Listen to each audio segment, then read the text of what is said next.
What the hell? Open me.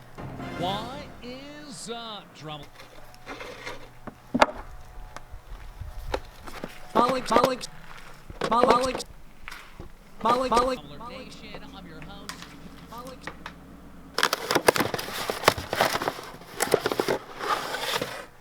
I'm Alex, the Equivocator.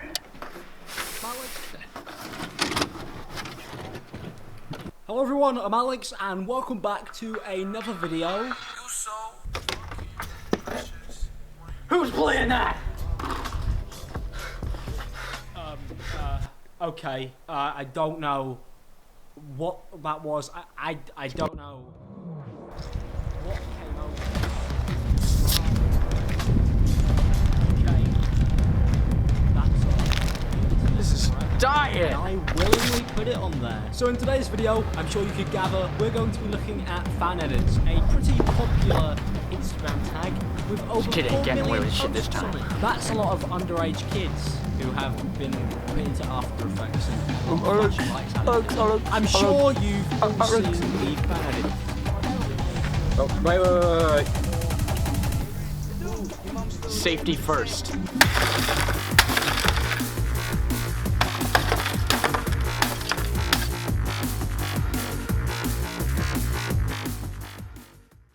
Hello everyone, my name is Progress, as you probably already know because you're on my channel, so obviously you know that. So aside from Alex making long, boring, drawn-out, uninspired content, Imallexx is also an equivocator, which means he's a person who uses ambiguous language as a way to conceal the truth and avoid commitment. Now a lot of people do this, but the scale that Alex does it on is quite large in comparison to what his following is. You could see it as him using his power as a large creator to try and paint a picture that isn't fully done, so that he can try and tell a story to you that isn't exactly how it went. Often he does this as a way to try and convince his fans who are following him that he is right and that other people are lying. Let me start this off with an example that's only going to have a small effect on his audience due to it being on his Twitter. Then we'll move to where he did it on his main channel, which had a lot bigger impact. So a Twitter user named @RealYoungCrip made a post that contained 3 images, and the caption was, "I see literally no difference here." The first picture was from a Leafy video where he's clearly roasting a kid, and the other 2 were from Leon Lush and Pyro on their videos about Little Tay. Plus, underneath in the replies, Young Crip ended up attaching a picture from Imallexx's video, and it took Imallexx 2 days for some reason to actually respond to this, probably because he was just scrolling through his feed and then was like...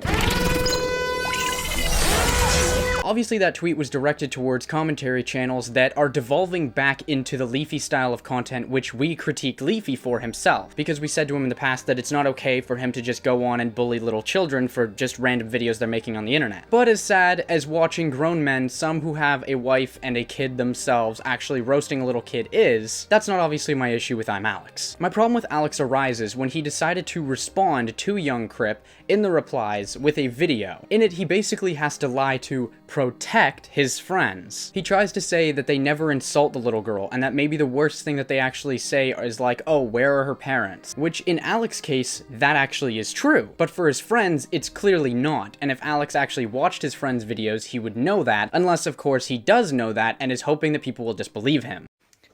I don't know if you're just being really stupid on purpose, but it seems like you are optionally choosing to not watch the 2 videos. We don't say anything negative about her.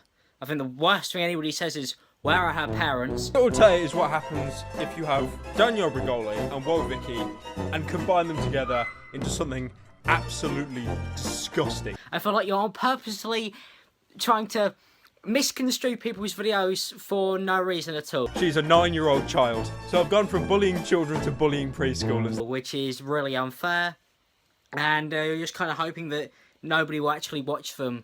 I find it quite ironic that she's flexing about having great wealth when she looks like the homeless Inuit baby from Ice Age. And understand that none of those people are actually saying anything negative about her. 6 years old? Broke as hell? What do we do? You're not anything at 6 years old. You're a fucking toddler.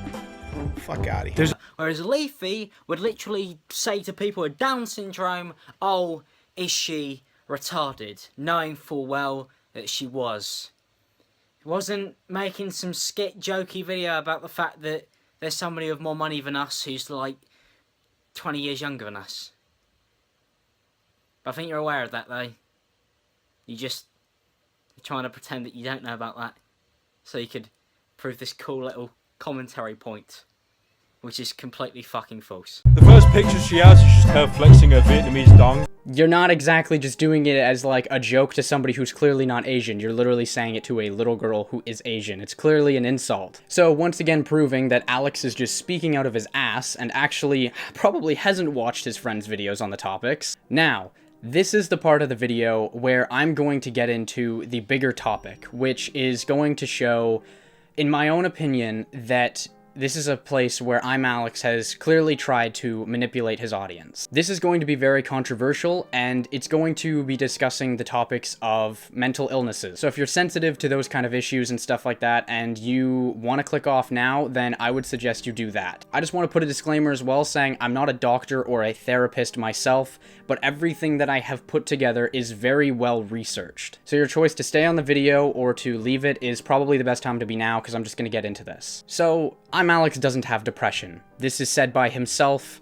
at 13 minutes and 31 seconds in a video from February 11th of 2018 called YouTubering. Sometimes I feel like a video like this does a better job than if I sat down and went out and filmed a documentary about my depression. I don't have depression, but YouTubers do that, and sometimes I'm like, mate, you can just sit down and talk to the camera, you know? Alex clearly states that he does not have depression, and on top of that, he actually puts it as his pinned comment that he responded saying that he doesn't have depression, and he basically thinks that it's kind of insulting for people to say that he does. Also, in his video titled Back to Nothing from March 12th of 2018, at 2 minutes and 2 seconds, he says this. Last time I felt this bad, I got a therapist, and I took a break from YouTube for a year, and then I came back, and within the first week of coming back, I got introduced into making the videos I'm making now. So if Alex has been to a therapist before and also is saying that he doesn't have depression, odds are he was not diagnosed with it. For those of you who don't understand why this is important, I'll explain. First of all, just because you don't have depression obviously doesn't mean you can't get depressed or sad, as everyone goes through tough parts in their life, so I completely understand that. But the key to why not having depression is important in this situation is because then if you were to go back to his video titled Back to Nothing, that would mean that the only other reason to explain why he all of a sudden made this video out of nowhere of him crying would be that he is having a nervous breakdown. But unfortunately, that doesn't appear to be the case either. Let me explain. Aside from me personally explaining this whole situation to a nurse, I also took it upon myself to make sure that I went and did research before talking on this subject. So the basic idea between a nervous breakdown, or a mental breakdown as some people call it, it's not just a diagnosable mental illness in itself. Most commonly it'll come from people who are not treating undiagnosed depression or anxiety. But as we know, Alex has been to a therapist before, and he claims that he does not have depression. So it's very unlikely that he would just be having a nervous breakdown. But after speaking with a nurse on this subject, I was told that there's a possibility that somebody in his case could have something called acute depression or acute anxiety disorder. This usually comes into effect after a person begins experiencing one or multiple large changes in their life. This could then lead to them having a nervous breakdown. Alex clearly went through some big changes in his life, but after reviewing the footage, the nurse ended up sharing the same issues that I have with the video as to why it wouldn't make sense for this to be a nervous breakdown. If Alex had a breakdown, he would not be in a normal mindset or not able to function as he normally would. This would probably mean that he wouldn't be mentally capable of setting up a tripod, setting up the framing, then going and recording it, downloading it off of the SD card, titling it, writing a description, and uploading it to YouTube. The nurse said that odds are somebody going through an actual breakdown would have too much of a difficulty completing any of these tasks. But if a video was made, it would be through the easiest and fastest ways of doing it, such as taking out a phone wherever it was that they were positioned in the room at the time, and just talking about what was going on. They wouldn't be able to sit down in front of a camera and actually address what their issues are. Now that I've kind of explained why it seems very unlikely that this was a nervous breakdown, it really leads me to the question of why was this video on Alex's channel made then? So it led me to believe that the only thing there was left to do was to try and do more research. After doing a little bit more research, I did find an article that was called "Is My Loved One Depressed or Manipulative?" In this article, there are multiple scenarios that are discussed that show people who are abusing their mental illnesses or trying to use people who are worried about offending somebody who has a mental illness as a way to get what they want. But the site did actually provide a little bit of a bullet point section on the article. That way that you're able to kind of quickly identify if somebody's being manipulative. Almost every single one of them could be applied to Alex, but I decided that I would go over the ones that really applied to him the most. Playing the victim. In the description of the video titled Back to Nothing, Alex says in there that he knows that you didn't sign up for this and neither did he. And this is a clear indication of him playing victim, as he obviously did sign up for this, as there's a video from like over a year ago where he discussed that he was actually dropping out of college so that he could pursue YouTube more after he got his big shout out a few months after that. Alex, well, did sign up for this, but he's trying to play the victim in this, that he didn't sign up for this. Then there's the section of always being the martyr. This means that he's playing off a victim complex, much like the first one. This can be seen a lot because Alex was seen constantly putting out these same vlog style videos of him sitting down and explaining the exact same topics over and over again, saying how difficult YouTube was and that most people just didn't understand it, and even though he knew himself saying that most people found it annoying when YouTubers complain about it, he didn't care, he just kept doing it. So he continues to play off this victim complex that this YouTube lifestyle isn't easy for him, using guilt trips to make people feel bad for them, exaggerating problems, and acting helpless. It's easy to see this as Alex is crying in this video, but then you start to realize that all of the things he's saying you can't really relate to, because the fact that he even got to go to another country and continue doing YouTube while he was down there isn't something that people can relate to. Most people would be happy enough with the fact that they could go to another country, let alone continue their work, as most people have jobs that rely on you to stay where you are and constantly go to the same place over and over again. So he just seems to be oblivious to this point of actually how much better his job is, nonetheless, of the fact that he gets to choose where he does it. Then the next two end up being blaming others for their problems and not assuming any responsibility for their actions, which can be seen here at 8 minutes and 39 seconds of his video titled YouTubering. Because the one thing that I've definitely lacked, which is the reason why I've been so all over the place, is stability. Not been a thing in my life, hasn't been ever since I moved out, and I've learned that because I made some big decisions that all went horribly wrong, and they weren't my fault, weren't necessarily anybody else's, not completely, some of them were. Also, passive aggressiveness, which can definitely be seen quite a bit when you actually watch over his Back to Nothing video, especially from his comment at 7 minutes and 9 seconds, where he says this before turning off the camera. You've fucking given me everything, as much as every fucking YouTuber says it, you know.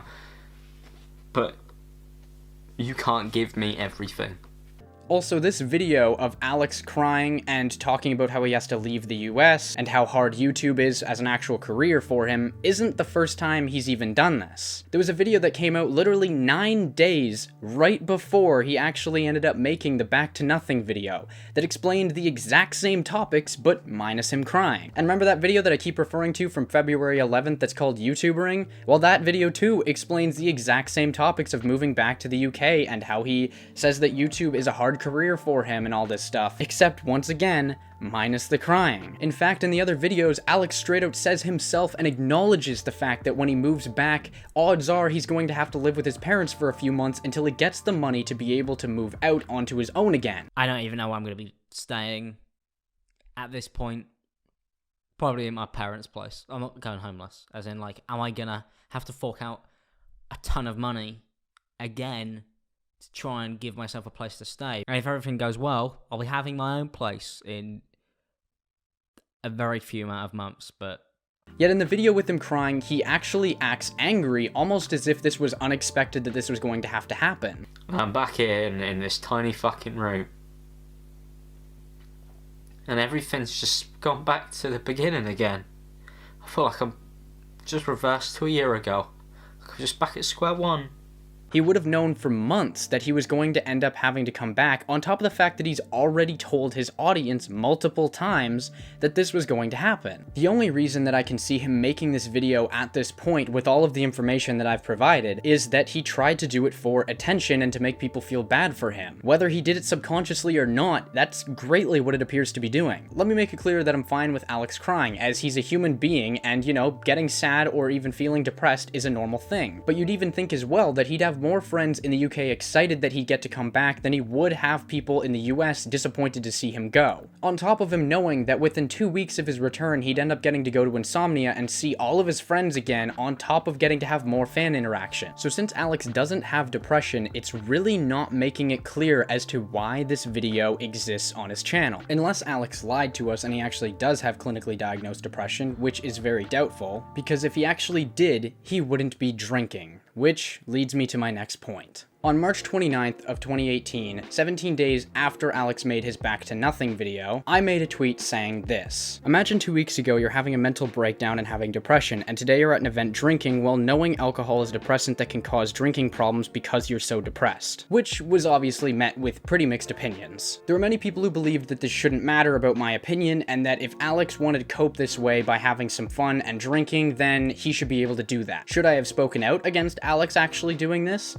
Or should I have just let him have his fun? The answer should be more apparent than people want it to be. If Alex does have depression or is in a depressed state, under no circumstances should he be drinking. Especially when it's used as a way to relieve stress, it can be even more damaging. As read from an article titled, "How Alcohol Makes Your Depression Symptoms Worse." They say, alcohol has a sedative effect on your brain. While a few beers or glasses of wine can seem to relieve stress and make you feel more relaxed and calm, they can actually put you at an increased risk of depression. Alcohol is a depressant that can cause your problems to seem worse than they actually are, and can make you feel even more depressed than before you had a drink. And as Alex told me directly in DMs, he claims that he had 1 rum and coke, which I fail to believe because Pinely, who was somebody who was at these parties during this insomnia period, he replied to my tweet saying this: "You do realize that people only get drunk at night, right? Most of the fucking day everyone is sober." On top of that, it was multiple days in a row that people were partying every night, so to try and make me think that Alex had 1 drink over that entire span, you'd have to be making me an idiot for that. Also, another thing is that if Alex knows that he's not depressed or doesn't have depression,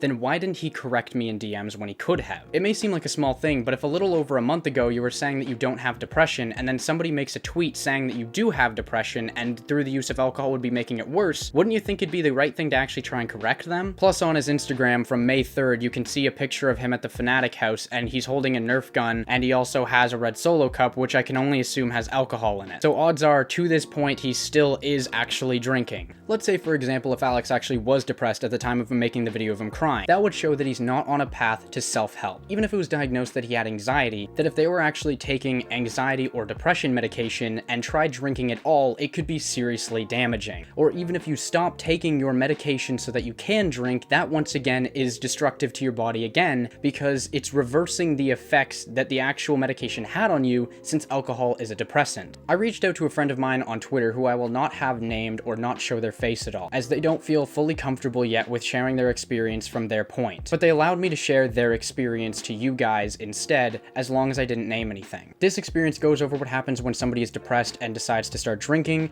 or is on depression medication while being depressed and then also starts drinking with all of that combined. So I'll read to you guys what they said. It was around this time last year I just started on antidepressants, and I'd been told don't mix alcohol and meds by my doctor, by my friends, and by my family. But I still ignored that, still wanted to drink since I'd been using binge drinking as kind of a crutch because of how much I hated myself and life, etc. Though I had just started taking the meds, I was on pretty high dosage, but I didn't think it would affect me that much if I drank, nor did I really care or listen to anyone. So I was going to a lot of parties and drinking a lot, even just thinking about how much I drank makes me sick. Mixing meds and alcohol was bad. I was okay at handling my drink beforehand, but I couldn't hold anything throughout the nights. I would just vomit it all up anyway, and I'd gotten into that habit. It was a pretty vicious cycle, wondering why my meds wouldn't work and why I was still a mess, because of 2 things, the drinking and the misdiagnosis. Being convinced I had depression and continuing to drink and take meds was just feeding the fire. I wasn't getting any better, and the cycle just kept going, until one morning I woke up in someone's floor with the worst hangover of my life. I'd completely blacked out that night. I realized I needed to stop, so I took myself off meds and stopped drinking for a little bit. At the time it worked wonders, and there's still problems I need to work through, but being depressed and continuing to drink was already a bad combination. Throwing meds in there just made everything messy. So this time, instead of rushing through the diagnosis process and being stubborn, convinced I have depression, maybe listen when he says it's bipolar. No matter what, none of this really lines up well for Alex. If he's not depressed and didn't have a nervous breakdown, then why did he make the video in the first place? But if he does have depression and did end up having a nervous breakdown, why is it that he did drink and still does drink? If Alex actually does need help, he shouldn't go to YouTube and go on crying. He should instead go and get professional help, but if he doesn't need help at all, that video should not exist on his channel. But yeah, that's gonna have to end it for this video, and I honestly hope that if Alex does see this video, he can maybe take something from it and work something out. I don't know what the actual issue is or what went on, but it just seems like not a lot of stuff actually lines up very well with this story. Thank you for stopping by, and I will definitely talk to you guys in the next one. Goodbye. She ain't another chick, she's the reason why I met you. Found another bitch, I'm riding like I'm 10 to. Stomach so sick, if you're falling I could catch you. Booty got me thick, mind is saying that I left you. Building my life and I say it's okay. Look at your face and it's filling with rage. Look at your slow, so get out of my way. They just a fight, I take it for a day. Get what I want, then the fuck in my face. Can't give a fuck, so they call me so base. Sleep for tomorrow, to sleep for today.